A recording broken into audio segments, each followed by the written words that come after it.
Hey, I'm Chris Taylor. I just wanted to welcome you to my backyard. Hey y'all, this is Jason Gould. Thank you so much for listening to Mastermind Midland. We are on my good friend Chris Taylor's back porch.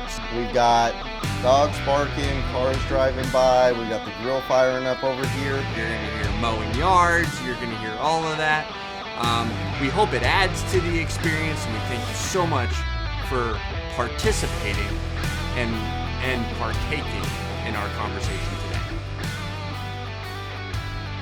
So the cool thing about the story, about your story about how you got this meat, is that I've never gone hog hunting. I want to go hog hunting. Right. I hear it's exhilarating. You probably have like the worst case scenario of exhilaration.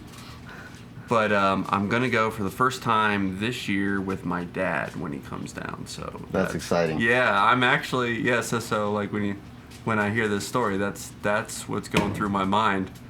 I'm like, well, what what is Dad and I signing up for? But right. I'll let you tell the story just from the beginning. All right. So I've gone on a couple hunting trips before. Never caught anything ever. Never brought anything home. And my brother called me up last year and he's like, dude, me and my friend are going hog hunting in April. You should totally go. And I was like, I will make time. And so we booked a reservation at this place called the Hog Ranch down around Gonzales, Texas. And went down there and it was pretty cool. It was an intense weekend. Like, those guys were set up to run super efficiently. You could do as many or as few hunts as you wanted to do, but I think they had it scheduled for 4 or 5 hunts a day.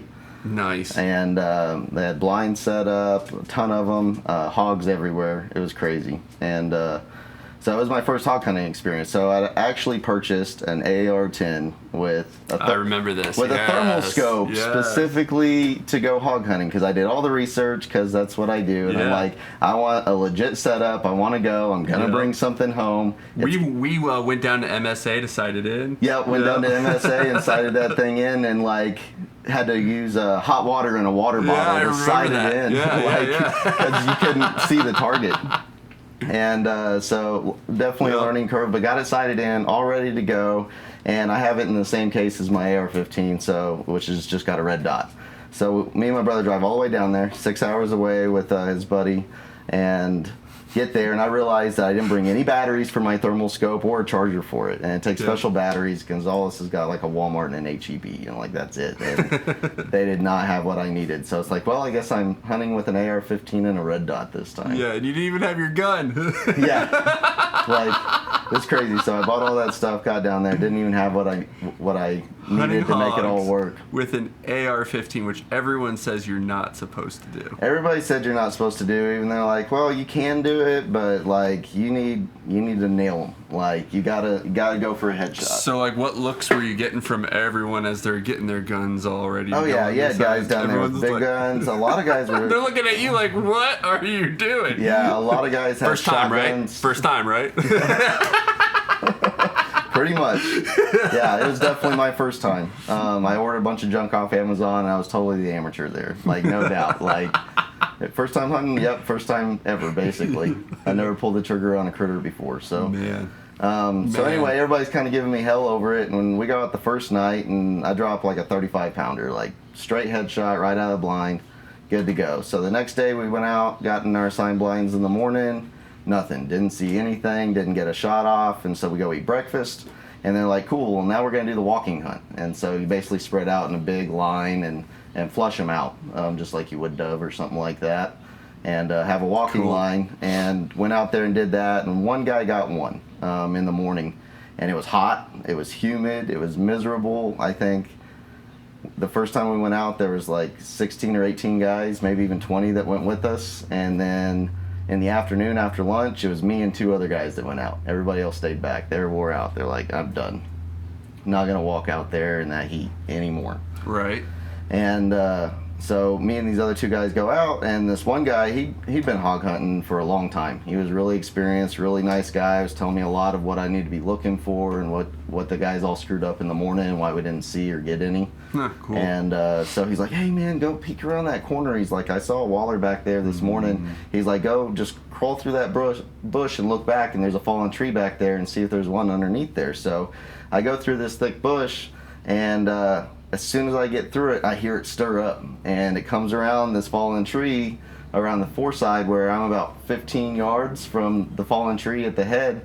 And so I saw it moving around back there, and I saw that it was coming that way, so I kind of sighted in. Describe it to me. And it was just kind of intense. Like, you didn't know what was going to happen. I didn't even get to see it until I saw it, and it was still pretty close. And so it comes out, and it pauses, and it looks at me, and I had a perfect line of sight on it. I was getting ready. I was literally breathing in and exhaling to pull the trigger. And it charges me. Like, full force, 292 pounds of pissed off pig. Like, and it comes right at me, man, and I seriously like just dropped my gun and just pulled the trigger and put one in its head and dropped it about 4 feet in front of me, and I was shaking for freaking Came to a sliding stop. Basically, it was nuts. Those things are so fast. Oh yeah, and then like what was the one thought that went through your mind? Oh man, so like from the time I was ready to pull the trigger until the time that I actually pulled the trigger, I literally only had enough time to squeeze out the thought, please don't miss. And as soon as that thought was complete, I pulled the trigger and she dropped, and the other guys came over, and like, oh man, I was shaking for like 20 minutes. That was so intense. I bet. Your life flashed before your eyes. Oh man, it was crazy. And yeah, you can't even imagine how big a 292 pound pig is and how fast they can really move. I mean, it was just a blink of an eye, and she was up on me. Dang. But yep, one in the head, dropped her, got her hauled out, and that's what we're going to be eating on today. There you go. That's what we're eating today. Absolutely. So we've got some shoulders, and we've got some shoulders right here. Yeah, we've got some shoulders and some jalapeno cheddar sausage. There we go, man. Absolutely. So yeah, definitely fun. It's gonna be good. So, before we get started on the cooking though, let's go ahead and get a conversation starter made up. Today, we're gonna be using Jefferson's Ocean Aged at Sea. This is pretty cool stuff. Basically, it's a small batch of blended bourbon that has several different bourbons that are aged at sea. They basically put them in big casks and float them on the boat and let them age, and that sediment's consistently stirred in.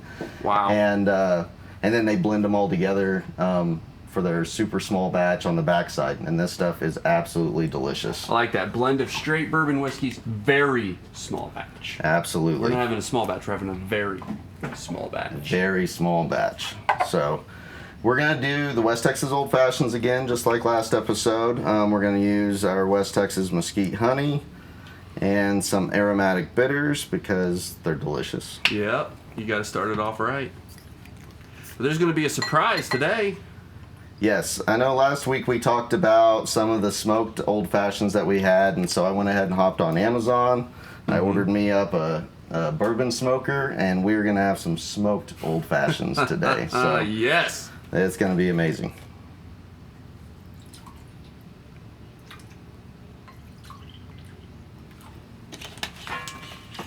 Yes. Yo, I'll probably get the ice cube right there for right now. Cool. I like it, man. I like the color. Yeah, sure. The aromatic bitters give it that little bit of an edge. Yeah, and then you can tell, I mean, just with the Heaven's Door and the Jeffersons side by side, just how much lighter that Jefferson's is. Yes. Woo! Got a little splash on that one. All right, and then we're going to add a little bit of this bourbon in here.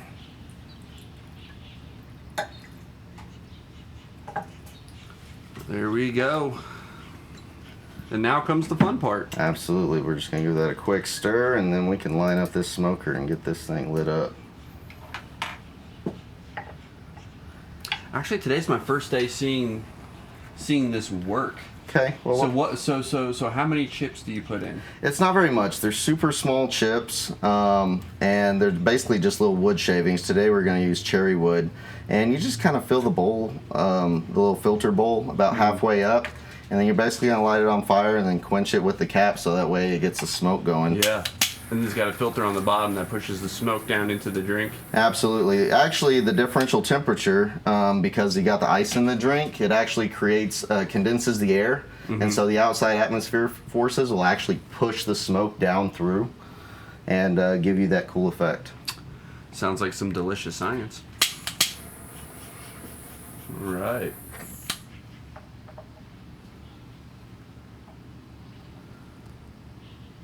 There's the smoke. Yes. That's cool. It is super cool. And it's amazing how much flavor it really adds to the drink. Yeah. I reckon I'm about to find out. That's cool. Yeah, and I actually filled these a little bit too full, That's quite all right. so you don't get quite the same smoke effect. So make sure when you're making these at home, you leave a little bit of volume in the glass. I That's right. definitely screwed that up today, but Don't do what Chris did. don't do what I did.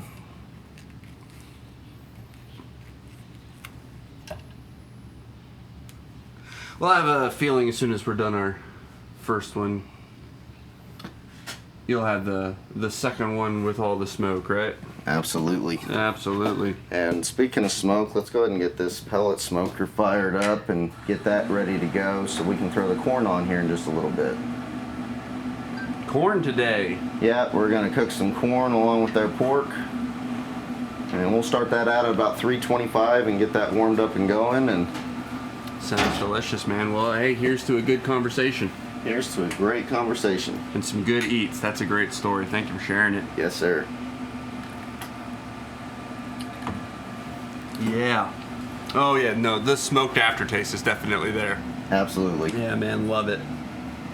Well, let's set this up. So, I know last week we definitely spent, or the last podcast, we definitely spent a good amount of time, man, really just breaking into who you are, who I am, and really how that relates to this concept that we're going to be focusing on. And I really want to focus on that concept today. But I don't want to miss the human element of it. It definitely, we didn't invent this idea of an experience economy. We didn't invent this idea of being relationship focused. We didn't invent this idea of automating processes, but we've definitely seen the relationship between these things. Sure. And in your way, in your own industry, and in my way, in my own industry, they're foreign concepts in this town, at the very least. Sure.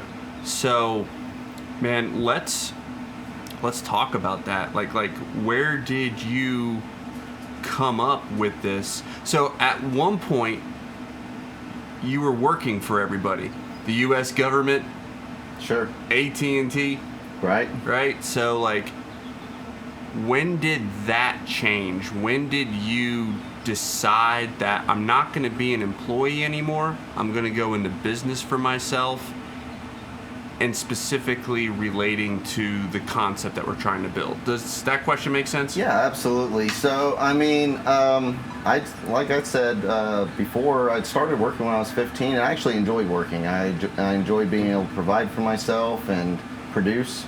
That was very satisfying. Mm-hmm. Getting into the Navy, I think, really had a big impact on my perspective from the standpoint that you're talking about for a number of reasons. One of the primary ones was honestly, like, I wanted to be the boss as fast as I could, because if you weren't, you typically weren't treated great. I'm not going to say they treated you bad, but there's definitely a difference in the dynamic of the relationships for junior personnel versus senior personnel. So you're talking specifically about ranking up Absolutely. to a non-commissioned officer. Right. As fast as you could. Absolutely. And so whenever you're in that type of environment, that's a pleasant place to be. And if you're not there, then it's less than pleasurable. To say the least. To say the least. And so that really kind of got my mind moving in that direction initially. I would say that's where the foundation started, was I need to be on top everywhere I go, because that was a big experience in my life that taught me that being on top meant you had a better quality of life. Interesting. So at a fundamental, almost primal level. Sure. That was instilled in you from the hierarchy structure of being in the military, specifically the Navy. Right. So what rank, if you don't mind me asking, did you eventually rank up to before you got out? The smoke is rough, bro. The struggle is real. Smoking our bourbon There, and had a little bit more to that. smoking our porch. Right. I'm sorry. Go ahead and say that again. Yeah. What rank did you end up on? Okay. I enlisted as an E3, and after 7.5 years when I got out, I was E6. So E3 is corporal sergeant. Well, that's Army term. So what I went in as a fireman, was my Okay. official rank, and I finished as a first class petty officer. Nice. Okay. Sure. Okay. Any other, as far as So- insights from the actual Navy? I think that was really a big part of it. I also, one thing that I recognized, especially once I got out looking back, is something that the Navy had right on point was their training programs, how they actually train their personnel. And Yeah. I thought that actually set people up for rapid advancement. Without the systems that were in place there, there's no way I could have made E6 in the time that I did. I think I made it right at 5.5 or 6 years. So also an appreciation for internal training programs, but really what they are is they're internal advancement opportunities. So Sure. basically the idea is in the Navy, the culture is you can stay stagnant if you want to, you're going to have a crappy life. Right. But we're going to put the processes in place to where you can advance up within this culture. Yeah, you were always presented with an opportunity to move forward and a direct path on how to get there. And so you knew exactly what the standard was, exactly what the steps were, and exactly what the difference was in responsibilities and pay. I mean, everything was really lined out, which I've noticed in a lot of companies I've worked for before and after the Navy. There's nothing like that. It's like, well, I feel like you're ready for a promotion because you've been here a long time, or whatever. There's a number of different scenarios, but there's no clear path to success internal to whatever structure you're working in, regardless of industry. And I'm not saying everybody's like that. There's a lot of companies that probably do that well. Yeah. I haven't worked for more than a dozen companies in my whole life, so I can't speak to the thousands that are out there in the world. But Sure. But I would say that there's a lot of companies that are not set up or designed that way to promote success or succession, which makes the owner's life a lot easier later.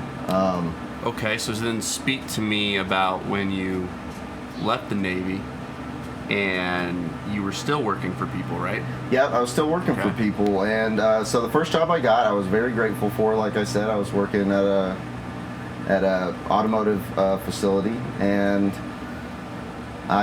I actually enjoyed what I was doing, but the management there actually made my job suck, and I ended up leaving over it. And I also had to discover my own worth for myself and go advocate for myself in that regard to get pay raises and things like that, and leverage different factors in order to do that. And it was very difficult to move up, get paid a reasonable wage, have reasonable expectations, and it was a really miserable workplace because of that. And I really hated that, and it really seemed like the owner was all about money. Money, money, money, money, money. And he didn't care about the people, he didn't care about the customers. And I'm not saying that he did or he didn't, but from my perception working for him as the employee, I did not feel like he gave a damn about anybody except for his bank account. And it was a miserable work environment because of that. It was just constantly unnecessary stress and unnecessary expectations. And we had made drastic improvements from where I even started there. I had more than doubled the revenue in the shop I was in, and it still wasn't good enough. And I get that to an extent, but it's like, give me a reasonable timeline to get there. I can't just do it in a day or a week or a couple weeks. Did you have any of those tensions while you were there in the Navy? I had a lot of that kind of same experiences in the Navy, where there was just unrealistic expectations at times.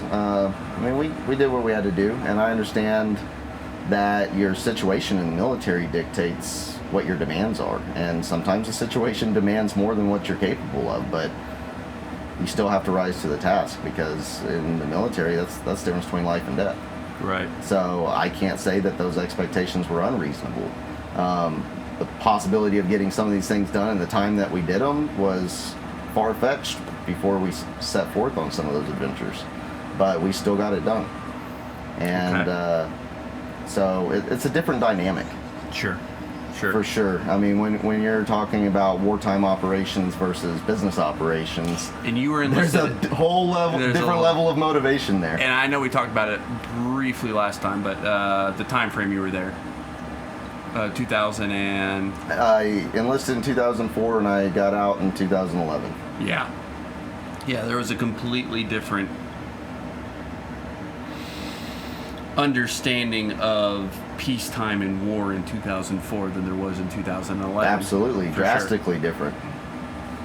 Okay, so I really want to focus on this thing, though, of your perceived relationship between the higher, so the authority structure, which we could say the employer.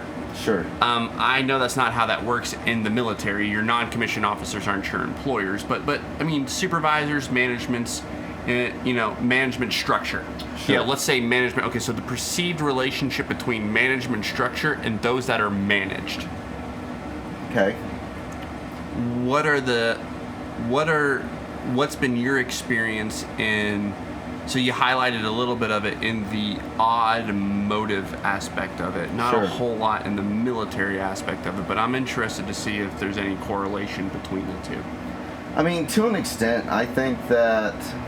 Okay, let's talk about that correlation specifically. So as a first-class petty officer, I had a lot of guys working for me. I was the room coordinator for my department. I managed 12 different work centers that had an average of 12 to 13 people in each of those and had supervisors for each work center. So, like, I managed 13 people directly and 365 people indirectly.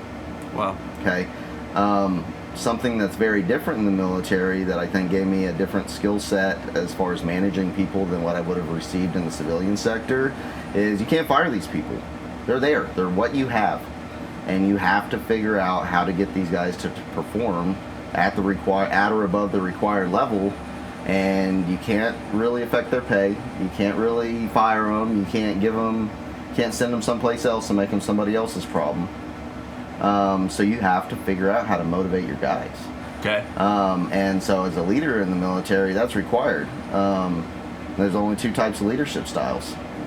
It's fear and inspiration. Right. That's it. That's all you have, because those are the only two things in that dynamic that anybody will respond to. I'm not saying there's not more styles, but those are the only two deadhead styles that work in that type of environment. You either scare the crap out of everybody and they work for you out of fear, sure, or you're such a badass that they're inspired by you and aspire to be like you as they progress on their journey in the military. So I take it you were the latter. I spent a lot of time being the latter. What did that look like? What that really looked like for me is just getting to know these guys. A lot of them had different... I found that most people that were struggling in the day-to-day tasks actually had something outside of the ship we were on that was holding them up. It had nothing to do with the job or how motivated or committed they were to what we were doing and what our mission was, but it had to do with they're having problems financially. They're having problems at home with their wives. Their kids are sick and they're worried about them. Their mom that they haven't seen in 3 years typical everyday civilian problems. Typical everyday civilian problems, and so they would come to work and just be distraught and they're not in the zone. They're not in the game. And spending time and talking to them and helping them networking them with the right resources. The military have the resources, but a lot of people just need that plug-in. Hey, just go to talk to these guys and they can help you with this problem, or they can help with this problem. And so that was really my big approach is let's identify your external problem. Let me help you solve that problem so you can come to work and focus on the task at hand. And we did that. I did that most of my career. I was big on that. It's like, take care of my guys. I was all about it. And I would go fight with other people in other departments or other divisions that would come after my guys and tell them they're a piece of crap or whatever. And I'd be like, no, you got a problem with my guys. You come to me and I'll deal with it, but you're not allowed to address my guys. Those are my guys, and I'll handle it the way I see fit. And I directly represented them in that way. I can imagine that produced a lot of loyalty. Absolutely. Tremendous amount of loyalty. And we did things that nobody else in the fleet was doing. Really? Like what? Absolutely. So like my last year as the 3M coordinator, we got almost a perfect score on our 3M inspection. I mean, to the point that... And that's rare? It's incredibly rare. So it's a maintenance inspection. Make sure you're doing your maintenance properly. Everything's up to snuff. That's all legit. It's all documented properly. And that way you're in ship shape, for lack of better terms. And basically it's about mission readiness. If your ship's not fully maintained, then how are you prepared to take it confidently to war? Yeah. And so that's a really big deal. And so basically at the peak of my career, that was one of the things that we did great. They came through. I ended up doing several interviews about how we actually achieved this level of success and the steps that we took, so that way they could take it and implement it on other ships. Nice. Nice, man. And it's crazy because I didn't actually do anything innovative. I didn't create any new processes per se. I actually played directly out of their rule book and all the instructions and how they wanted everything done. So what was the difference? The difference is I got the guys to buy into the process. The processes were the same as everybody else, but I convinced my guys that it was to their benefit to just do this the right way. And everybody followed the instructions, knew what the instructions were. We provided additional training, clarification, added extra checkpoints and inspections. So we did modify that. So that way we're just making sure that it was being done properly. And it made a tremendous difference. It was really just getting the whole team motivated. How did you convince them that it was in their best interest? Like, how did you get that buy-in? To be honest, I just spoke the truth. I was like, there's things that I have control over as your supervisor, but I have supervisors I have to answer to as well. And they have supervisors that they have to answer to. So I'm not the top of the food chain. I'm kind of in the upper bottom. In the grand scheme of how the entire hierarchy works. Wow. And I was like, listen, if we don't get this right, then our life's going to be really miserable. And the hours that you think are already long are going to get a whole lot longer, significantly. And you're not going to be able to have time to take care of the things that you need to take care of. I'm not going to be in a position that I can help cover for you guys and improve your quality of life to the maximum extent that I can if you don't give me the leverage to feed back to my chain of command. And everybody totally got it. And they got it and they moved. Okay, so let's fast forward, because there was a point where you said, you know what, I'm done working for other people. I'm now going to work for myself. Specifically in the automotive space. Yep. What did that look like? Okay, so the last shop I was in that I ended up buying from the owner when he retired, I'd worked for him for about a year and a half or 2 years, and I was making pretty decent income. I was getting paid fairly. I enjoyed my job. Danny actually spent a lot of time downloading his knowledge into me, both from a technical standpoint and a business standpoint. Me and him went to lunch every day for over a year, every working day. Wow. And would actually just talk about the business and the operations and just run through different scenarios. And wow, just going through and having that mentorship, it actually really motivated me. He said, man, why am I working for this guy? I've got enough information that I think that I can go out on my own and tremendously change my living conditions versus being an employee to an employer. It's my perception. I'm like, this guy's got to be making a bunch of money. We got this rate, we've got what I'm getting paid, and there's a big gap in between. Of course, as an employee, the things that you don't see, that I missed completely. And by the time I got to where I went into business, I'd figured some of it out, but not on the scale I needed to. Before we talk about that, sure. Focus for me on. So Danny had a shop that he ran for 30 years, plus years, the same way. Yep. You came in and you doubled his production. That was about 50% increase. 50% increase, okay. What was the difference specifically in the teams? How does that make sense? Not to say that Danny didn't work his mechanics right. That's not what I'm saying. I just want to know what's the little differences in how you brought that Navy experience and how you brought the leadership of being a petty officer and from other experiences of automotive shops that were negative. Right. How did you bring that into Danny's and change the team structure? Does that make sense? Yeah, well, I mean, the way that it was run when I stepped in was kind of every man for himself. Like, you did what you were good at, and that was it, and there wasn't a lot of promoted growth. There was some training, but it wasn't constant. We didn't have a process for ongoing training, day-to-day operations. And that was one of the big things I brought to the table, is we could hire people that weren't even necessarily as skilled and achieve a good, desirable result for our clients, as well as help these guys grow through actually training them through execution. It's like, cool, we're going to change a water pump. You ever done a water pump before? Nope. Cool, you know which way to turn the bolt? Yep. All right, take those 5 bolts out, come and grab me, and we'd create checkpoints. And I'd walk them through the entire process, 5 minutes of my time at a time to 40 minutes of their time at a time. So I spend 5 minutes of investing into them what they need to do for the next 40, 45 minutes, and then they go execute for 40, 45 minutes with accuracy, because it's short, small pieces of a job, and I'm creating checkpoints that prevent them from screwing anything up. And at the same time, they're getting on-the-job experience.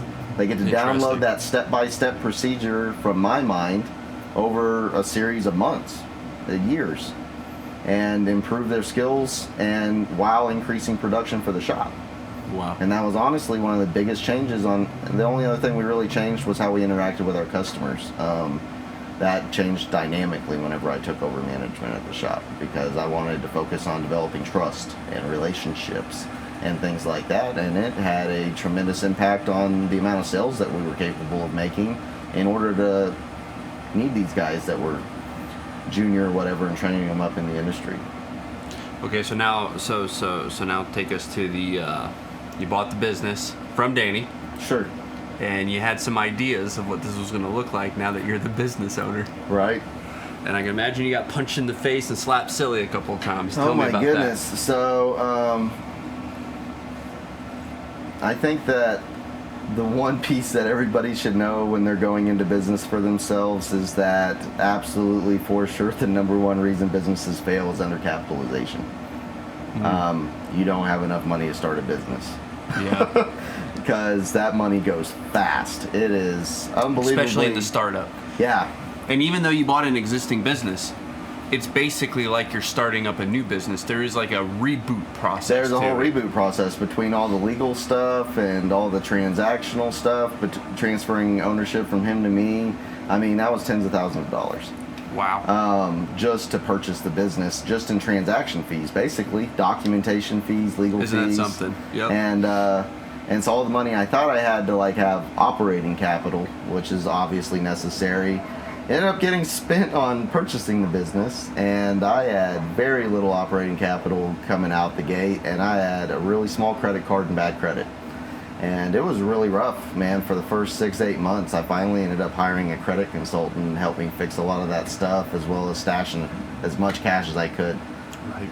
And trying to just get up to an operating level that was comfortable. And it took me about 8 months of really just grinding it out and taking as little money out of the business as I could to survive, and just pushing this thing through to get me to that place. The other thing is just thinking that, we've got this revenue versus net. Oh man, dramatic difference. So you're like, cool, we ran $150,000 last month.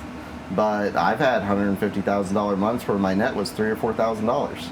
Yeah. Because we didn't run efficiently, we had problems, we broke stuff, we bought customers' parts because whatever. I mean, any number of scenarios. I mean, I've had guys that broke motors. It happens, and I take care of my customers on it, and I'll put a brand new motor in there if that's what we need to do, and that's on my dime. And so you end up in all these different scenarios and realize that $150,000 gets chopped away really quick, and you have to really be highly efficient and run as streamlined as you can out the gate, and try and also take good care of your guys.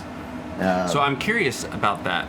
I'm curious about how did the dynamic change, if it changed at all, which we know.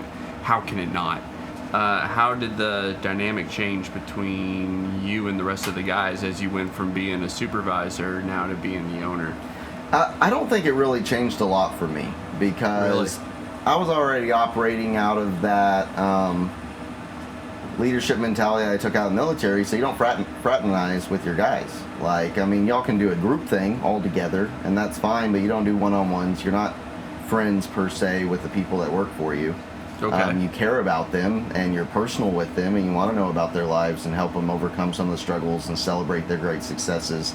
But Is that your mentality now, or was that your mentality then? both. Both. Okay. And so you really try not to fraternize with your guys a whole lot. That way you can keep that one honest layer. I get as close to them as I can without violating that thin boundary that says I'm still the boss. Yeah. Because there's always going to be a circumstance, even with people that you don't think it'll ever be a problem, where you need to leverage that layer. Okay. And say, this is where we're at. I understand we disagree, but at the end of the day, I'm the one that has to make this call, and I'm responsible for it, and this is how it's going to go. Okay. And you're going to encounter that at some point in every business, with even people that have been great performers and they're at the top of their game, and you've been doing business with them for a long time. At some point, there's going to be a transition that needs to take place that's not comfortable for them, that has to happen. And you need to be able to leverage that layer of leadership that says we're not in the same place. Okay. Man, it was interesting, dude. Super fascinating. Just the background that you have. Before I forget, it's probably a good time to put on the corn. Yes, sir. Let's get that prepped. let's talk about the corn. Okay, so the corn's What are you pretty seasoning simple. it with? I am not seasoning my corn at all today, believe it or not. I don't season it, man. It doesn't need it. I'm a huge advocate that corn is good enough on its own. What I do is I will take the foil. Okay. So you don't wrap it in, you don't put butter in it? Or I'm going to put butter on it, Okay. but no seasoning. So you just take the corn, and we're going to take a couple of pads of butter, which is nice and soft and easy to cut because it's been outside in this awesome Texas, West Texas. West Texas heat. Yeah. Rained for the first time last And so, night in yeah. like 8 months. Oh, I know. It is so nice. Yeah, so I put a healthy amount of butter on there, and then I just wrap it up, man. Nice and easy. No seasoning, no nothing. I just let it do its own thing. There it is. Sometimes if I'm doing like fajitas and I feel like I'm in a corn mood, I'll throw some like Julio seasoning salt or something like that on there just to give it a little bit of flavor. But Got it. I typically don't go too crazy on my corn. I like my corn just with that natural sweetness and a little bit of butter. Love it. Well, I'll tell you what, man. We can do an assembly line. You want me to put it on the grill for you? Sure, man. We So can you just put it definitely right do there that. in the actual middle? Yep, throw it Center? right in the middle. All right. I think I can handle that.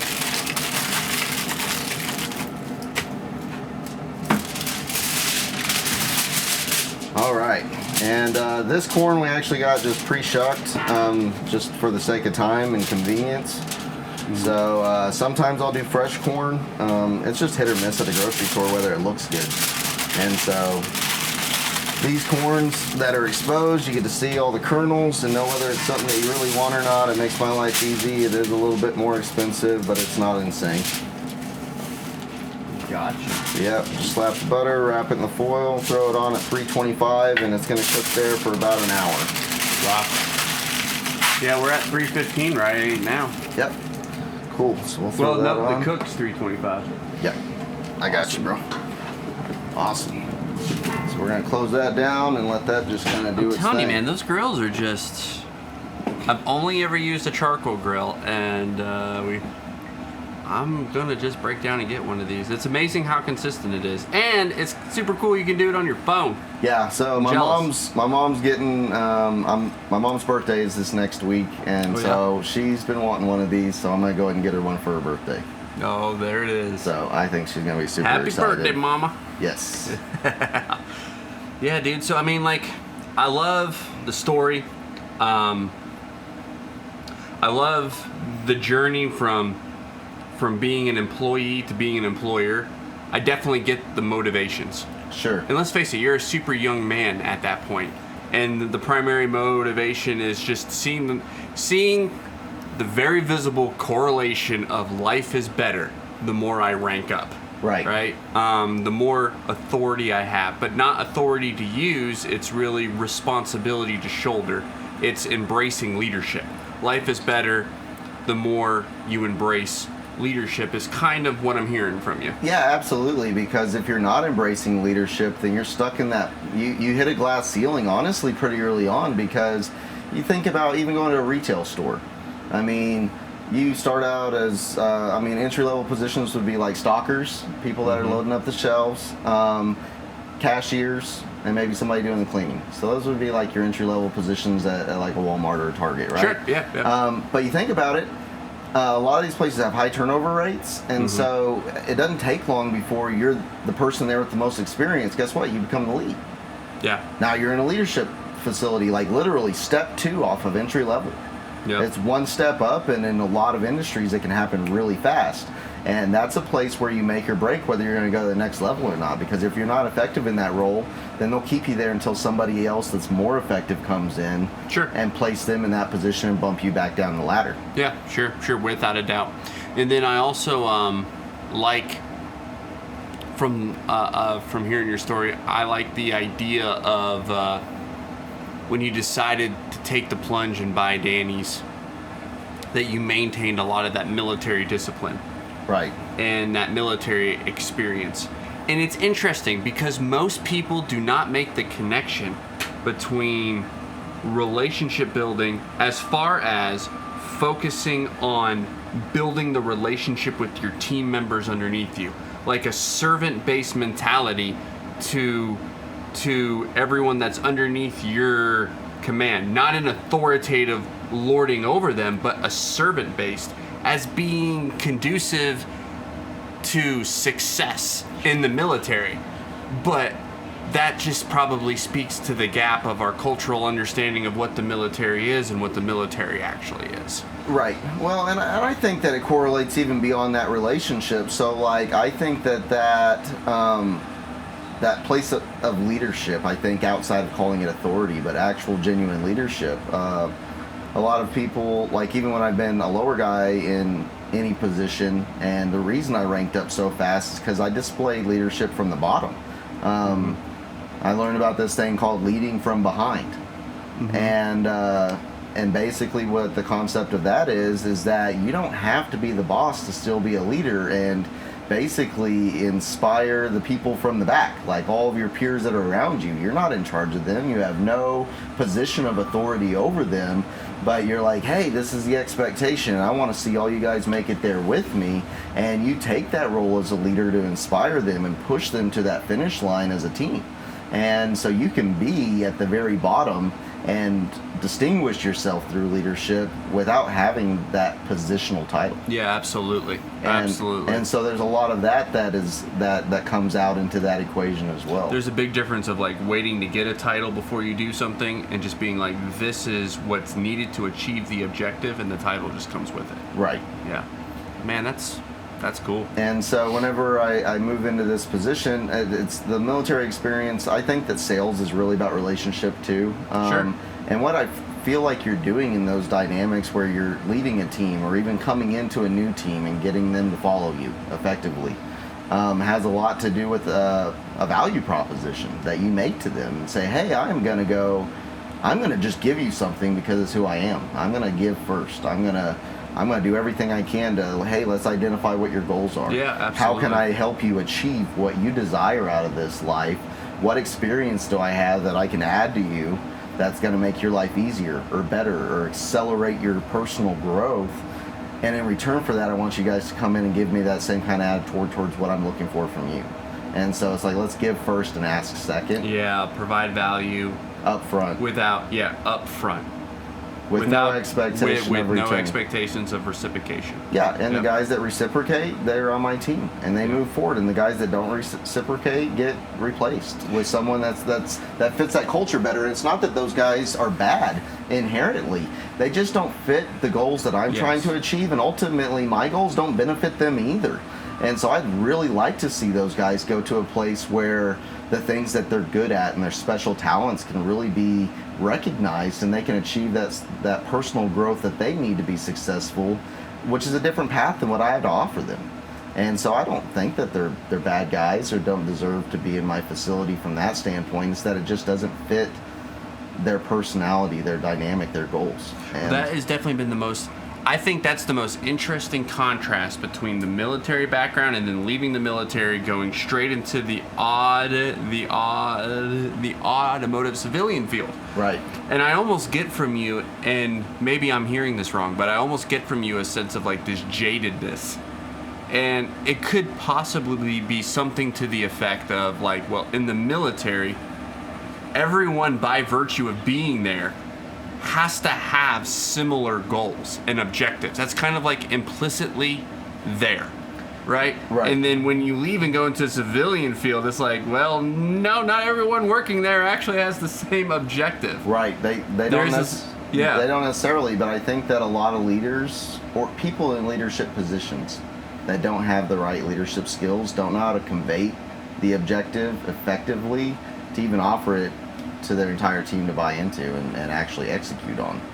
I like, and I'm fascinated with the team development aspect of it. And I think in future, when we have future discussions delving into this primary operating principle by which you and I both fully embrace, even though we come from two different backgrounds and we're in two different industries, because it's so different from my own experience. I don't have a team building dynamic the same way that you do. Right, but you also have a very different dynamic that's super client intensive, and I have some of that, but not on the same level of responsibility that you do. So like you've taken on a fair statement. A huge amount of responsibility with your clients. So, and that's a huge undertaking on its own. So let's talk about your kind of progression and what you viewed from how you ended up getting into business for yourself from that standpoint, and what motivated you to, what your before and after kind of looked like perspective of what that was. Okay, so how I got into business for myself. So you want to know like when I left Bible college to when I took the plunge. Let's dive into that. So you got out of college, you went and did something. What'd you do? What'd you learn from it? Sure. Yeah, so the idea is I went to a school that was predominantly leadership driven. Like, hey, you're going to be leaders in the ministry. You're going to be responsible for not only people's spiritual well-beings, but you're also going to be like, if we can use military terms, in the army of Christ, in the army of the Lord. You're the sergeants and the lieutenants and the generals, right? Sure, man. So that's the idea.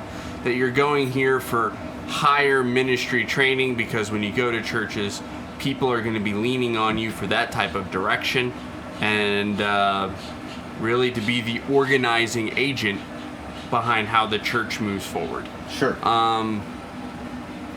That was the idea. And so then I left that, and I came here to West Texas, man, and my experience was the polar opposite of that. Okay, so what happened? And in I West think Texas? I delved on that last week. So what brought you to West Texas? Let's talk about that. Yeah, so I don't think we got into that. So where are you from? You're from Ohio, right? I'm from Ohio. Right. Yep. I went to college in Arkansas, and then we came down here to West Texas. I was assistant pastoring a church in Arkansas, a small little country church. I was working with the college chancellor then on a national evangelism concept that we called the Evangelism Initiative. Sure. And it was gonna, man, we were planning on pretty much the Evangelism Initiative being, from my perspective, I was gonna organize the workforce behind planting 500 churches in the 50 largest cities. Okay. And that never happened. Okay. But it was still, I mean, that was the goal. That was the vision. That was the man. ambition that pushed me through Bible college. And so we were talking about that. And I was assistant pastoring a church. But at the same time, my wife and I had no peace being in Arkansas at all. It was weird. I had a 5-year plan, right? And a lot of it, honestly, was tied to the economics of our situation. We were poor. We were poor. My wife was working 2 jobs. I was working the equivalent of 2 jobs. If you count the ministry, it was 3 jobs, right? Full plate. Full plate. And I think my wife and I combined made maybe $18,000 to $22,000 a year. Whew, that's rough. Been there, done that, but man, that is not fun. And obviously, that's Arkansas quesadilla living. I can eat tortillas and cheese. Sometimes we'll get some chili powder. We had a date once a month because that's all we could afford, and it was Subway. Yeah. $5 foot longs. And that's what longs were, $5. Yeah, I know, right? I don't even know what they are now. Not $5. Probably 10 or 11 bucks. Yeah. So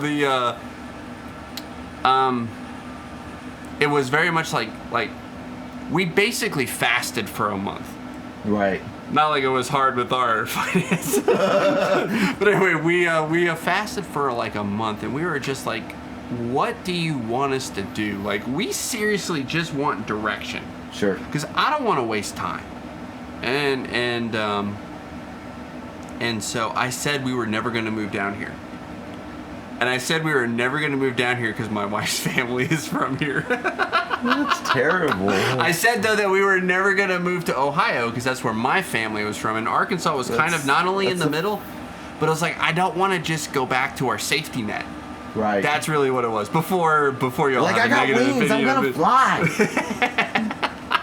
So the idea was like, man, listen, I want us to be smack dab in the middle of God's will. Okay. And so Arkansas was just kind of like, in my mind, it was the visual representation of that. So the globe is God's will. I'm in the middle. I'm in the middle. But man, dude, it's like not only that, but it was like security and having a plan. I had a plan. I had a position. Sure, it didn't pay that much, but it's like, I'm used to working 7 days a week. Surely I can work my way out of this. And so just show me what I got to do. And then showing me what I got to do in a roundabout way led to me moving to West Texas without a job and without a place to stay. Okay. It was totally like a Holy Spirit thing. That is my story. Straight faith move. Straight faith move. I moved down here because when we were visiting, we were at a church, just visiting. I was in the back pew. There wasn't even English going on. It was a Spanish-speaking church and a Spanish-speaking service. And we were visiting because I don't speak Spanish? Spanish, but my wife does. Okay, so she got that translating she's for you? full-blooded Mexican. Or No, you're just I'm just there. enjoying the experience. I'm just there because this is a church that her family and her were associated with. We were actually down here for a funeral. Okay. So, man, I'm there in the back pew, and I'm really kind of just digging the fact that this is like, wow, I normally have to go to like the mission field to experience something like this. Right. Like this is actually just in the United States, right? Sure. And as clear as day, I heard the Holy Spirit audibly tell me, as clear as I'm talking to you right now, this is where I want you to be. After a month of fasting. Okay. And my answer was, hell no. That sounds like a terrible answer to give the Holy Spirit. No! Not my people. It's not green. I mean, like, not my language. I don't even know what they're saying. Yeah, different culture, different language, different, like talk about being scared. You know, that's really what it was. It was all fear. I don't have a job. I have a 5-year plan up there, you know. A 5-year plan. You're like, it's my prized possession. And so actually what I said after no, my reflex, if I'm going to be honest with you, my reflex was, okay, if this really is you talking to me, if this really is your will, have him come up there. He's never met me before. Okay. Have him walk down the aisle and offer me a position here. And okay. That's just as stupid as saying no, right? And so yeah, audibly I heard, do you need a position to do my will? No. So I walked up to him, told him that, listen, we'll be here in a month. I need a month to wrap up all my affairs in Arkansas, move down here without a place and without a job. And that's how I started in West Texas back in 2010. Wow, that's freaking wild, man. That's how we started. That's intense. So I went on Craigslist and I got a job at a fence store here in town. What do you do after you make a decision like that? Well, you go on Craigslist and you get a job at a fence store, right? And man, I was very sheltered up until the point. Like, I worked a lot of rough construction jobs. Okay. Okay, yeah. So basically, let me give you 2 quick stories. All right, man. I'm gonna make another drink and get started on seasoning this meat. Would you like one, sir? Absolutely. Very yeah, cool. yeah, because you're gonna put more smoke in this one, right? Yeah, I'm gonna put more smoke in this one for sure. There it is. We're not gonna miss out this time. So and yeah, stop me when you're seasoning the meat so that we can talk. No, go ahead, man. Keep on going. I love this. So while I was in Arkansas, my college job was actually working at a call center, and I don't know if you've worked at a call center, but it's I didn't ever even want to work fast food. Like anything that involved that much contact, I was like, no, this is not for me. I basically worked in the billing department for Sprint, so everyone that was pissed off about their bill. That sounds like buckets of fun, man. All inbound, no outbound, but that was the first job I had, because I've been working since I was a teenager, but it was always like washing dishes. It was working construction jobs, waterproofing basements, Sure. stuff like that. And normally for people that own businesses at my church. Okay. So that was my first experience of entrepreneurism. And then when I worked at that call center, that was the first job I ever worked at for like 2 to 3 years straight. So that was my first real job. Okay. And I learned, dude, we didn't even have names when we were at the call center. Think of like huge flat screen TVs, 10 times the size of that, all over what they called the pit. We were down in the pit. We all had a computer and a keyboard in front of us. The next person was 3 feet to your side. They had a computer and keyboard. You hope they didn't talk too loud, right? It was the pit. There was 300 of us there. Our names were all on screens, although we didn't, and all of our metrics to see what our performance numbers was. Right. And we didn't have names, we had numbers. Okay. So my first induction into the working world is that you're not a person, you're a number. Right. Which one was mine? I think it was that one. I think it was the alcohol cleans it, right? Yeah, for sure, man. It's perfectly okay. So my first induction in the workforce, and that has profound psychological impact. Right. And then my second job was at Walmart, since you brought that up. Okay. It was actually Sam's Club. I didn't even know that, dude. Yeah, it was actually Sam's Club. I was working the cell phone, so I went from call center for Sprint to selling AT&T and Verizon phones Okay. at their little connection center. Okay. There we go. Yeah, you can taste the smoke on that one. Oh yeah, for sure. we definitely got the smoke on that one. It definitely changes it. So, man, moving into these different fields. Well, let's talk about the seasoning, and then I'll end it with 2 different instances, and I think that'll paint a good picture to answering your question. Because I'm giving a long-winded answer, basically. Yeah. What do we got here? Okay, so this one I thought was shoulder, but evidently it is just in cuts. We processed all the main meat ourselves whenever we got home. I think between the 3 of us, we ended up bringing home over 600 pounds of hog. Oh my gosh. And so yeah, we got back and we spent 3 hours in my kitchen cutting, cleaning, and vacuum sealing meat after an already ridiculously long weekend. Because we drove all the way back from Gonzales. We got done hunting and got our hogs quartered and in the coolers, and we didn't leave till 1. And we got home and we were up till 11 o'clock at night getting our meat packed for the freezer. It was nuts, man. Nice. And then So you have a lot of it in the freezer right now, Oh right? yeah, I got tons in the freezer, and I gave a lot away because we just had tons of meat. Yeah. And then got a piece of the shoulder here. So we're gonna season this up with this TD's Brew and Barbecue barrel-aged bourbon. This stuff is amazing. So it's got some bourbon tones. It's actually got some maple and brown sugar tones, and so it's really gonna be more of a sweet rub. But I think it adds a tremendous amount of smokiness and a little bit of bite to it as well. So I think it's got a really great all-around flavor with a lot of things happening. All of what you just said makes me really happy. Yes, all those things are great for pork.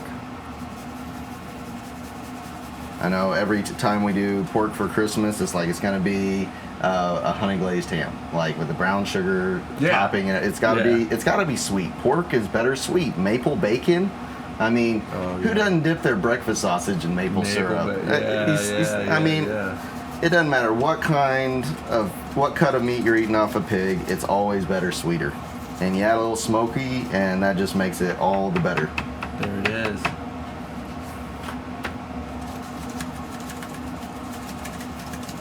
So we're gonna let that sit there for a few minutes, and then we'll take it and throw it on the grill here in just a minute.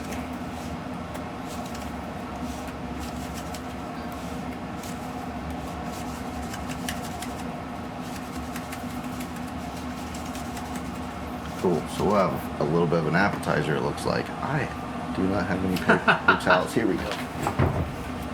Nothing wrong with that. Here's a towel. All right. So we're going to be able to eat right off the grill today. Yeah, we'll have a couple bites right off the grill, and the supplies are driving me nuts, so we're going to keep that meat covered since we've got it out of the package now until we're ready to cook it. Cool. Very cool. So you need to flip the corn before I give you those, or how are those suckers looking right now? They are looking pretty good. I'm going to go ahead and move them up here to the top rack. Slow that cook down, and then we're going to throw that meat on here in just a few minutes.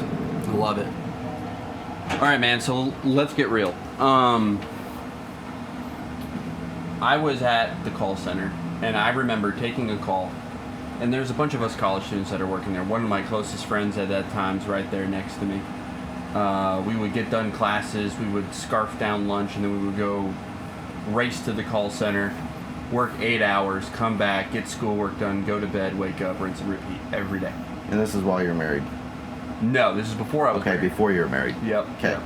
Yep. So the right before I was married, actually. So the so I remember taking a call one time, and because we are who we are, every time you have a call come in, you're treating that person as a person on the other line. Sure. Well, that's because they are. Well, no. You have to understand, when you call a call center, the reason why sometimes you get really bad service is because they're treated like robots. Sure. And as soon as you're done bitching at them, you're going to hang up, and someone else is going to be giving them the same exact treatment. Right. I mean, this is the billing department. Right. You don't call into the billing department just to say, hi, how is your day going, right? Sure. And so there was a sense of mission on every one of those calls that just permeated into every fiber of our existence. And that was definitely in mine. Like, it got to the point where a lot of those calls sometimes were transactional, but for the most part, it was like, listen, there's a problem. If I'm going to make my Savior happy, if I'm going to honor him, I have to give it 110% and treat this person on the other line the same way that he would treat them. Sure. And that's different. It's totally different. Right? So that's kind of like, and then work was treated for us as an expression of worship. Right. So your quality of work was actually, I mean, that was instilled and indoctrinated in our minds from an early age. So the idea that I would give less than my whole self in my work was basically on par with sinning. Right. Like, I really just want to reinforce just the difference in mentality. So I have this call. That's just the level of commitment you had to what you believed. Yes. And that wasn't appreciated by the call center at all. The call center didn't even know me. They didn't care. Yeah. So it's not like just answer the phone, Jason. So it's not, matter of fact, I got penalized for it because my metrics were down because I'm taking extra time. You're not solving enough problems fast enough. No, it's not. They don't want the problem solved. They just want you to. They want the calls. metrics kept. What kind of metrics did they grade you on? Like how many seconds each call was, the amount of transfers to different departments. And so the more the better? They would change it. It was never it was always a moving goalpost. So you didn't even have a standard KPI to operate off. Because you got to remember, the call center was subcontracted by Sprint. Sprint didn't own the call. So it's whatever Sprint came down to the call center. You're a call center for a third-party company. Yeah, it's like, listen, hey, this is what we want. And it's the largest corporation. I don't even work for Sprint. Leave me alone. Yeah. So it's like you worked for AT&T in that capacity, and I worked for Sprint in a different capacity. Sure. Yeah. What do they both have in common? Well, they're huge, large corporations, right? Who don't normally necessarily think of people on the bottom line. They're thinking of things from more of a bean counter perspective, for lack of better words. Global efficiency. Yeah. So that's what I was. I was an agent of efficiency. That's a good way to put it. So I remember taking this call. It was an hour and a half. This lady was at her wit's end. She was about to have all of her utilities turned off because we billed her for like double of what the bill actually was. Okay. So obviously now she's not able to make all these other payments. And I'm not transferring her to different departments. I'm going to different departments and I'm becoming her advocate on this phone call. That, I can see where you were penalized there for sure. They're like, then, this is not in our corporate value. You are overvaluing the client. I remember at the end of that call, my friend turning to me, and he's also at Bible college, right? But he just turned to me and he said, dude, I don't know if I could care that much. That was exhausting watching you. but it was genuine for you. You didn't. It was effortless. You're like, this is just what I'm supposed to be doing. So I quit the call center not too long after because I realized I need to be in an environment where I love to be that way. And I'm encouraged to be that way. So a deeper level of service. But I didn't think about going out on my own. I just thought about changing my scenery. Okay. So you realized that the things that were happening at the company you were working for didn't really align with the path that you wanted to be on. Yeah, so surely Sam's Club has a better culture than a third-party call center, right? It's Sam's Club. It's still corporate, but let's explore that. Go for it. No, we don't need to explore that. The answer's no. Yeah, it doesn't work that way. So, corporate America is designed around efficiency and dollars, and it doesn't have that human element. And then I changed scenery again, and then I had that Holy Spirit moment, and we're in Texas. And now I'm working for a fence store, which is actually owned by a Christian, and it's a Christian family business. And I'm like, you know what? Finally, I'm in an environment that I can thrive. Sure. And there was good things, there was bad things. I don't want to dwell on that a whole lot because, I think it'll take away from the spirit of what we're trying to accomplish here in this conversation. But I could, I left on really good terms. But we didn't exactly see eye to eye. But that's okay. What was accomplished, let me finish this thought. What was accomplished, because I'm going to lose it. Go for it. What was accomplished was that I quickly moved up from being on a forklift. If you remember that story from the last time we talked, where I'm like, God, what am I doing here, right? On a forklift lifting a pallet of chain link. Right. To being the assistant store manager and the installation estimator for all the install jobs here in Midland and the surrounding areas. Okay.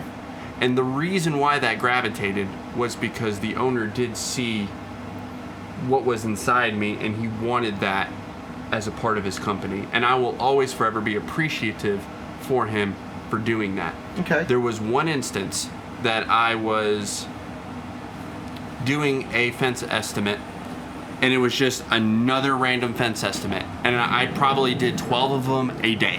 Okay. That was in town, 4 or 5 of them that were out of town a day. Sometimes as much as 20 of them a day. Wow. If they were in town, and they were just like residential wood jobs, like this. Commercial chain link jobs are, of course, a different animal.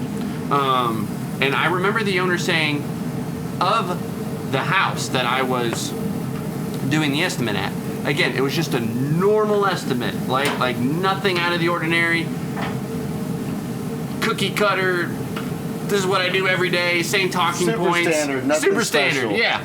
And he just looked at me and he was like, do you own this company? I was like, no, I don't own this company. And he's like, you represent it incredibly well. And that's phenomenal. That was one of the best things I've ever heard, right? And then someone tapped me on the shoulder that was near and dear to my heart as I started exploring with the idea of entrepreneurism. I started researching it online. I started watching motivational videos. I started reading books. And this guy tapped me on the shoulder, who I respect dearly, and would treat him as one of my life's mentors. And it actually was chess club, believe it or not. Right. He was the chess coordinator for the Scholastic Chess Club here in the Permian Basin. I happen to be one of the coaches one of the volunteer coaches for one of the schools. Okay. He tapped me on the shoulder one time and said, "You know what? Rather than doing everything you're doing, why don't you just come be a financial advisor and work with me here in the office?" Okay. And that's how I got into business for myself. That's awesome, man. Yeah. Sorry, again, long-winded explanation to your question, but I hope that covers Yeah, absolutely, man. So a whole lot of dynamics to that question. So you were like, I really spend a lot of time developing methods and just really recognizing how I can take better care of my employees and use them as a medium to take care of my customers, where you're really providing that service directly. Okay. And so what kind of things from your past experiences, even the fence job, or negative things from past, like the call center, really carried over or inspired you to perform business and develop client relationships the way that you do? I think that I carried a lot of dissatisfaction with me, to be honest. Okay. And it's not like I wanted to be bitter. It's just I would always hit a ceiling. Right. And I could never get past that ceiling. And I knew there was more to the depth of relationship that I could have with people in a business context. And to me, that was always the reward. It was like, because again, remember, in Arkansas, how much did I live off of? 18, 20,000, that's I never thought terrible. I'd ever make more than 30,000 in my life being in the full-time ministry. Maybe if I pastored a church, I could make 50, 60,000, but I didn't want to pastor a church.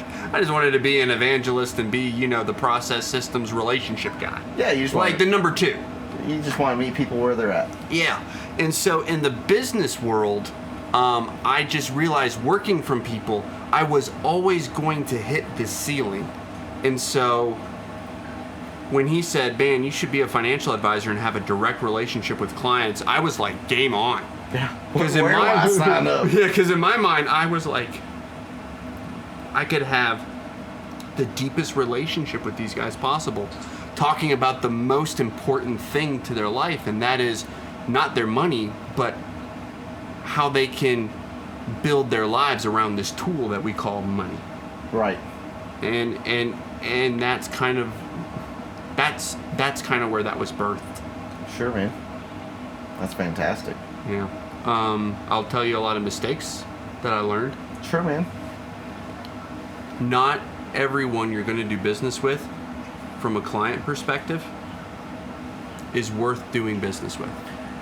That was really, you talked a little bit about that. I will ditto that and reinforce it. Yeah, reinforce it, and then I'll expound upon it, because that is a place that I am firmly a believer, because along with employees that need to fit my culture, I also need clients that fit my culture, because I can't best serve everyone. The thing I love most about the world we live in is that it's no longer a product-based economy. It's no longer even a service-based economy. Right. We're in an experience-based economy. For sure. And that's where I thrive, because a relationship is king in an experience-based It's the economy. number one factor, and it has to be congruent through your entire industry from you down. But what that means from who you do business with is not necessarily that your experience is fit for everyone. What it means is you can have the best quality of life possible in conducting business by finding those clients that are best suited for the experience that you offer. Correct. Likewise, your life can be a living hell if you focus on offering an experience for those that do not value it, that do not value your time, do not value what you're offering. They just don't get it, or they don't care. It doesn't make sense to them. It doesn't fit what their needs are directly, generally. So one of my mythologies that had to be busted was the fact that, listen, everyone wants what I have to offer. I just have to sell it hard enough. No, they don't. And that method of sales creates a lot of discord. It creates a lot of bad relationships, bad reviews, bad press. And it'll actually, because you were willing to take on those clients, it takes away from the experience you can provide for the to clients. Your existing clients. Exactly. Absolutely. The ones that actually you provide the best level service for. That what you do and how you do it is the best mesh for them. Y'all are perfect fits. Think of clients as like, hey, like regardless of what your industry is, like they're your soulmate. like from that regard, like what you provide is exactly what they need, and y'all fit perfectly together. And what they have to provide is exactly what you need, and it makes a lot of sense. And there's so many clients in the world that don't make sense for what you do, that there's something else that makes more sense for them and where they're at in life.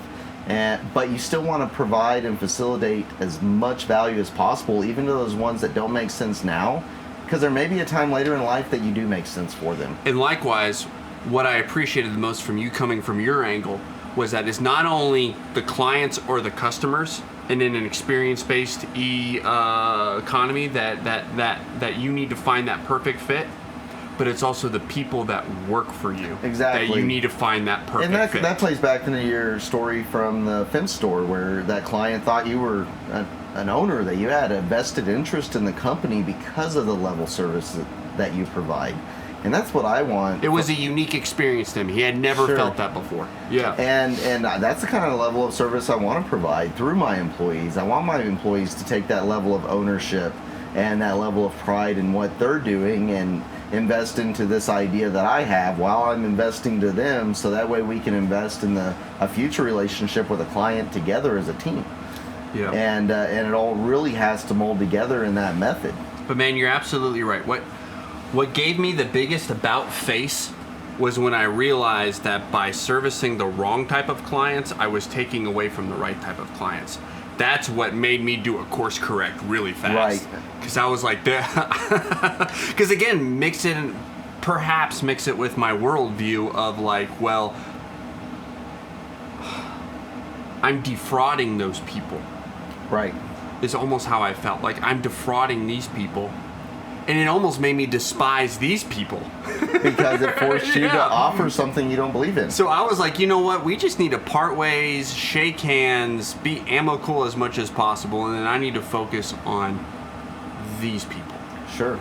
So it doesn't matter if you have a ministry background or not. You can still focus on relationship being the primary focus of your offering. Whether it's in the automotive space or it's in the financial space, it may take on different characteristics. Right. But the fact of the matter is relationship. And I love how you spoke. So you predominantly focus on relationship from a military background then. Am I hearing that correctly? Right. So what I noticed in this conversation today is both of us used a really key word that I think really expounds upon the importance, is that we both said mission. I came from a military mission standpoint.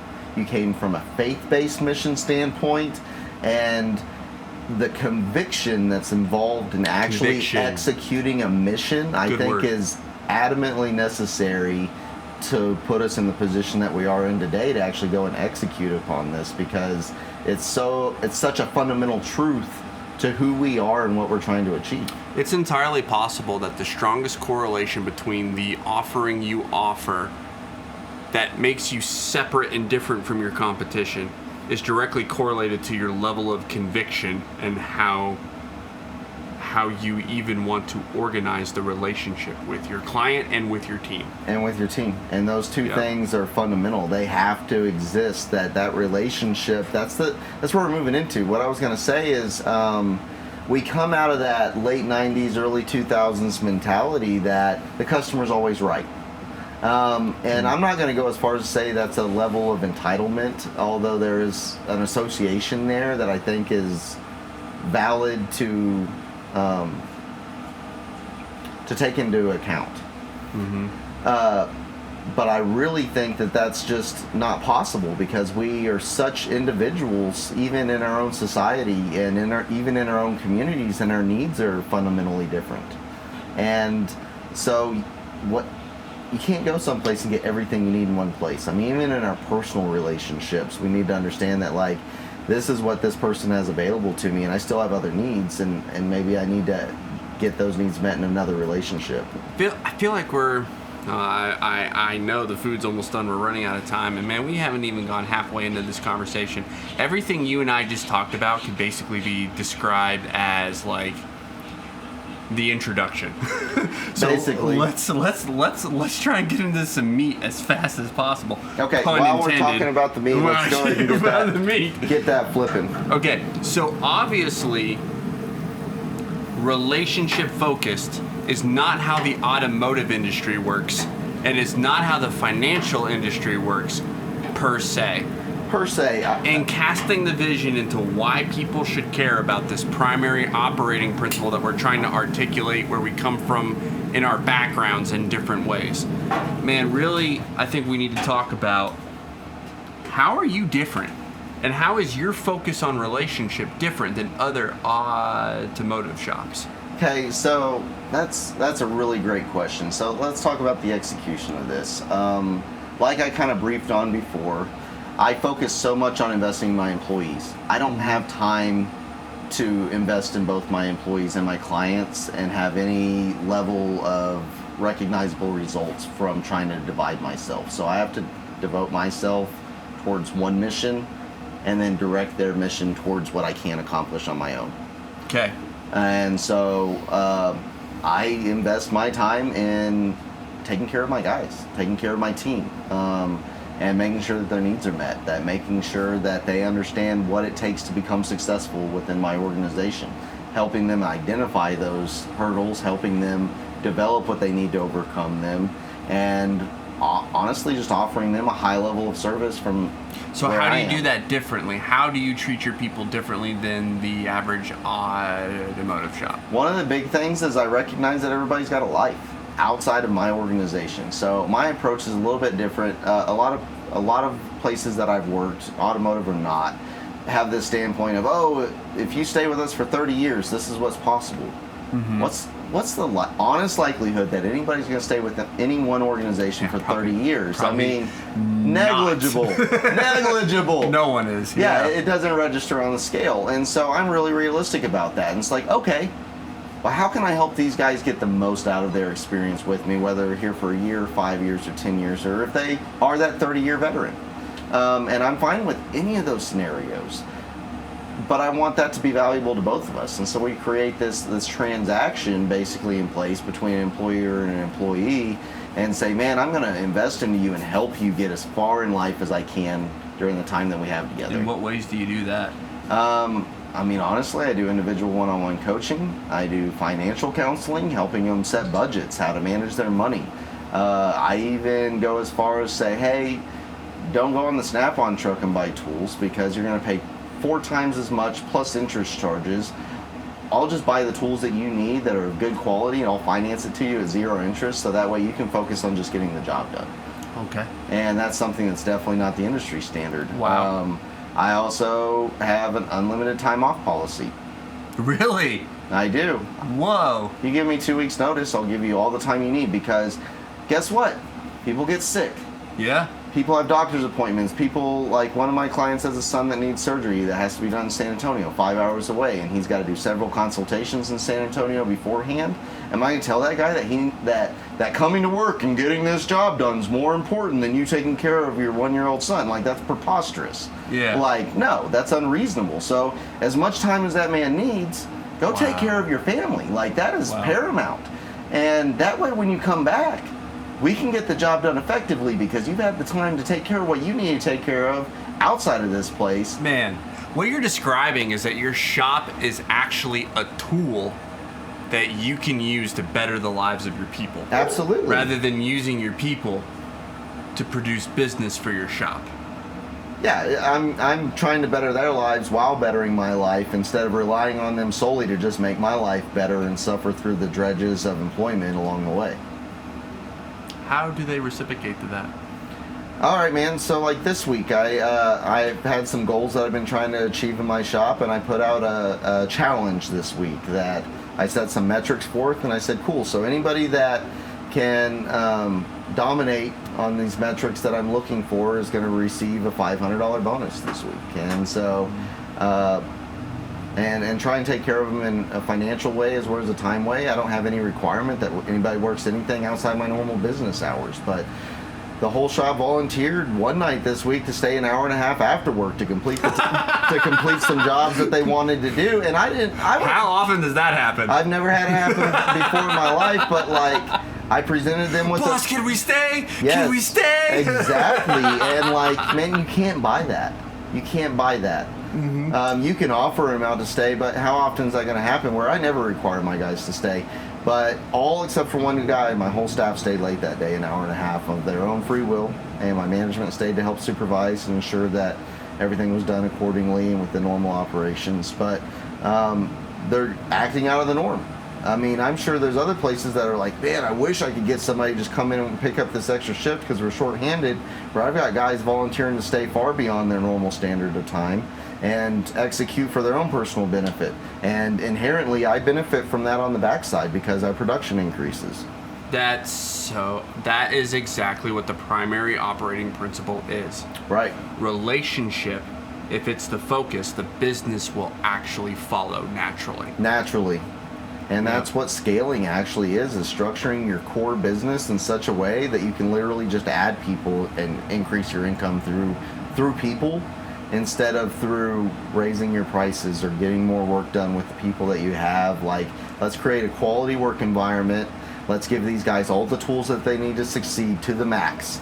And I'll go out of my way to make that happen. That's awesome. And then let them take the course that they are inspired to take on their own. I don't have to tell them to put in extra hours, to stay late to get this job done. They're volunteering to do it on their own. They have everything they need to succeed. Everybody on my staff, from the bottom to my manager at the top, are all on board for team success. Okay, so stop right there, because we do not have the time to break down.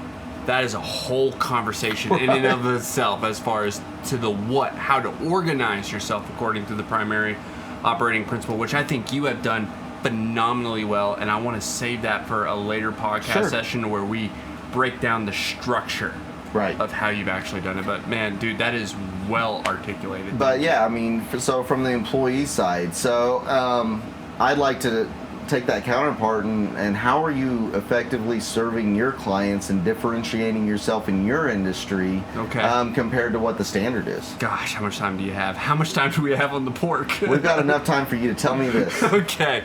And then like the second half of the primary operating principles, automation. I don't think we're going to have enough time to talk about that. I think that we can brush on it. I think that's really all it deserves, because all it is just a technicality. Yeah. It's a fundamental requirement, but I don't think it requires expansion, and it's not such a universal principle. It's necessary, but the technical aspect of it's insane. Let me think of the best way to articulate an answer to your question that is the best use of our time and the most efficient for our viewers, and then we can brush on it. Tell you what, how about we try a little piece of this in cut?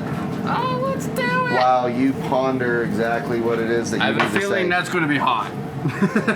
Could very well be hot. Oh yeah, that is super hot, dude. Super hot, huh?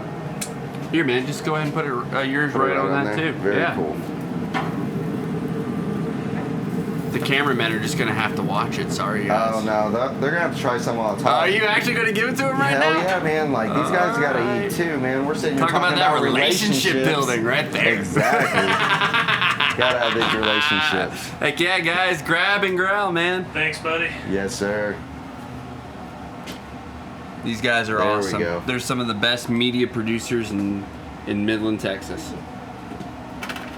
What do y'all think, guys? Oh, you can taste the maple. Mm-hmm. That is like right off the bat maple, right to the taste buds. It's big candy. Big candy. Big candy. It's a pork Jolly Rancher. It's a wild pork Jolly Rancher. This is a murder pig. He tried to kill me. It was her and me, and thank God it was her. Yes. Gosh, that's good. Oh my gosh. I'm telling you, man. Maple bourbon. That's how you eat pig. The maple is definitely there. I don't know if I taste the bourbon. Do you guys taste the bourbon? A little bit. A little. A hint. Real slight. After the It is definitely an aftertaste. Yeah. That is unbelievable. What was that? Dude, that was just this. I'm buying that. Yeah, TD's Brewing Barbecue, barrel-aged bourbon. And seriously, And we don't have sponsors. We don't have sponsors. We just or love this stuff, man. and we want you guys to have that available to you. Yes. I'm buying that. You can get that at the Midland Meat Market, dude. Like, they sell it right off the shelf. I love Midland Meat Market. Yes, you have to get some. I hate grocery shopping. I told my wife that's the one place she's allowed to send me. Is the Midland Meat Market. Hell yeah, dude. You can come home with a month's supply of awesomeness. Mm. Yep. You can buy straight elk there. everything. Everything. And it's like fresh. Almost all the beef is locally grown. I freaking forget what you just asked me. Because I've been transported to a different place. You're like, I am in Maple Pork Planet. Oh my gosh, that was good. Okay, what did you ask me again? Oh, you turned the question on me. Yeah. From a client perspective. From a client perspective. So what are you doing to differentiate yourself in your industry to better serve your clients with that same kind of principle in mind?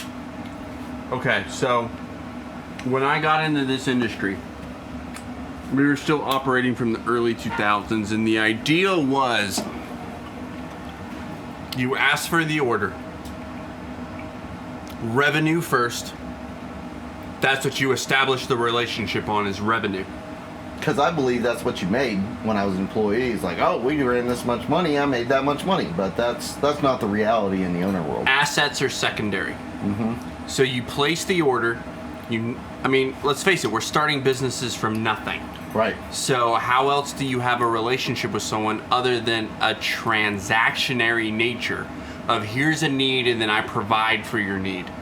And I actually made the unpopular stance of my firm, a great place to start off with, and telling them that they actually had it wrong.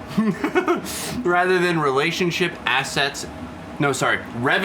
assets, and then relationship. Right. It should be relationship, then assets, then revenue. For sure. Because the revenue will follow the other two. Every day. And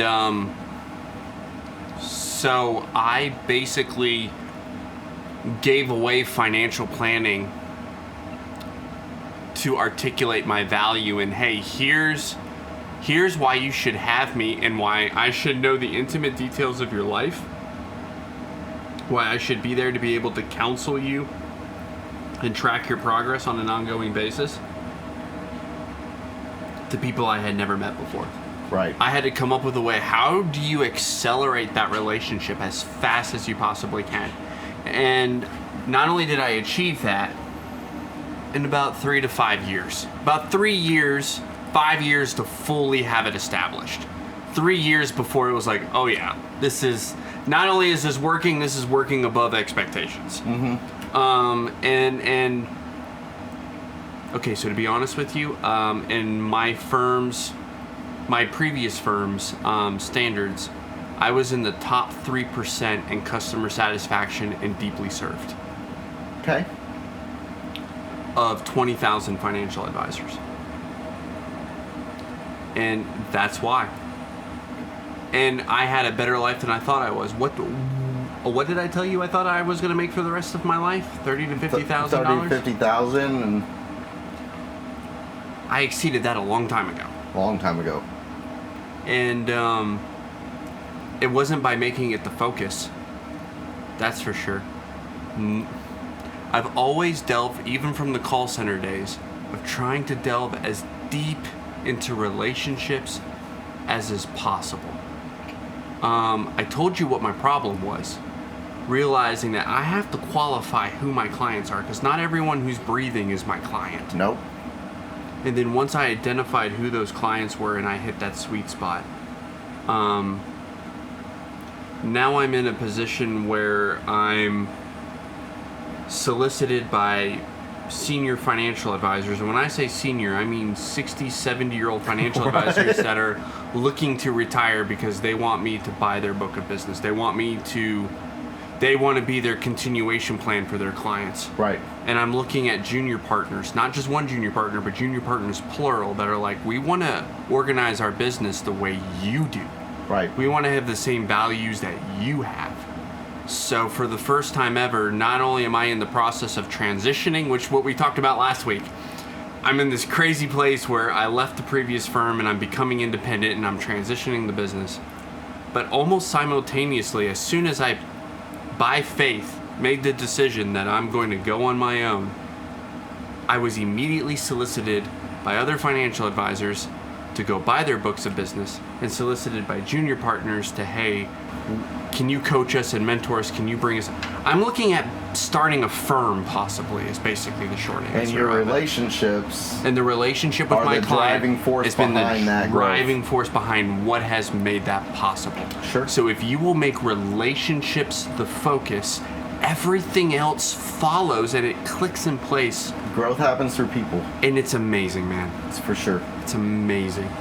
My gosh, that answer was a mix between my second glass of bourbon and those maple pork Jolly Ranchers. Like, I just was transported to a happy place. Happy place. Yeah, Heaven's Door, bro. Heaven's Door. So we'll take this opportunity. That's our next bourbon. Yeah, so next episode, we're going to be busting open this Heaven's Door. I've never tried it before. Honestly, I don't know anything about it.